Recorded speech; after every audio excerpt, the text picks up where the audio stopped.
Now, as a member of a community of top performers, like you are, you probably know that discovery is a big deal. You probably know that the biggest difference between a superstar salesperson and a mediocre one is the way they approach discovery. And if you didn't know that until now, well, I'm happy that I just told you. So, a couple of weeks ago, I went through some misconceptions about discovery. This idea that discovery is something you need to balance against prospecting rather than thinking about it as a key component of prospecting. Recognize what you're trying to do, and it is part of the qualification and prospecting process. So let's get that out of the way. And then last week, I talked about 6 things that great discovery creates. It creates a connection. It creates an understanding. It creates tension. It creates context. It demonstrates expertise, and it creates a level of comfort for your prospect to move forward with you. But until right now, I haven't told you what I think great discovery looks like. So I'm going to get into that. I think there are 3 levels to great discovery questions. And I think each level builds on the other one. And this is something that most people don't really appreciate. This is an approach that most people don't use because most salespeople are trying to control a discovery process. They're trying to make sure that they have an idea of where it's going to end up. And I think that is a mistake. You don't start a relationship by knowing where it's going to end. You have some ideas of where you want it to go, but the more you try to control it, the more it gets away from you, doesn't it? So I'm going to go through these levels of questioning, and I want you to recognize the amount of control that is given up at every additional level. Okay, level 1, ask questions that your prospect doesn't know the answer to. Why would I ask that? This is why. You want them to start thinking differently. You want them to start considering their own situation a little bit differently than before you asked. These are questions that make your prospect stop, consider new information, think about it a little bit, and hopefully answer in terms of what you've got to offer or what they think that you have to offer.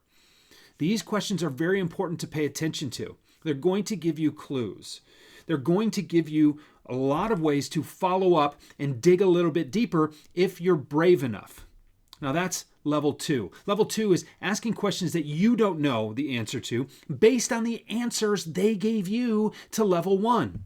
Now, your average salesperson is going to go right back to their list after they get those answers, and they're going to answer the next, or they're going to ask the next question on the list, and they're just going to move right on down the line like an interrogation rather than an interview. But you can't do that. Look, the prospect is giving you gold right there, and you're choosing to leave it alone? No. Go in and ask more clarifying questions. Get more information. When you do this, knowing that 99% of other salespeople aren't doing this, you're establishing yourself as different. You're differentiating yourself not just by what you sell, but by how you sell. And your prospect knows that this is not their average discovery session. That's a really good thing. But you're giving up a little bit of control here. It's really hard to steer this conversation when you want to dig deeper, but that's okay. I'm going to give you permission right now to not predetermine the outcome of your discovery sessions. And I'm going to tell you right now, with years of experience, that when you don't predetermine those outcomes, the outcomes actually get better. I'm going to ask you to trust me, then I'm going to ask you to do it, then I'm going to ask you to tell me how it goes for you because it works. Now, what's level 3? Well, level 3 are the questions that neither of you know the answers to. Now, I've totally gone off the reservation, right? Like, what kind of discovery session has those kinds of questions in it?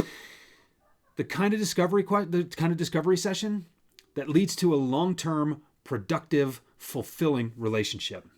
I think of these questions as you figuratively wrapping your arm around the shoulder of your prospect, even though we can't do that right now, and looking off into the future in terms of, wow, what could happen if we did this? What do these new outcomes, what do these new solutions make possible in the future? These are long-standing, tested, bulletproof relationships. These are the kinds of customers that you can make a career on. And look, is everyone going to be that? No. Are you going to get an opportunity to go to level 3 with every prospect? Probably not. But if you're not willing to go there, you won't get there. You don't tend to get what you don't ask for, right? So look, what I want you to do is I want you to think completely differently about the way you approach discovery because, quite frankly, the way everybody else does discovery, probably not worth doing, which is why a lot of people don't do it, right? Think differently, do better, and have better results. And then tell me what you think.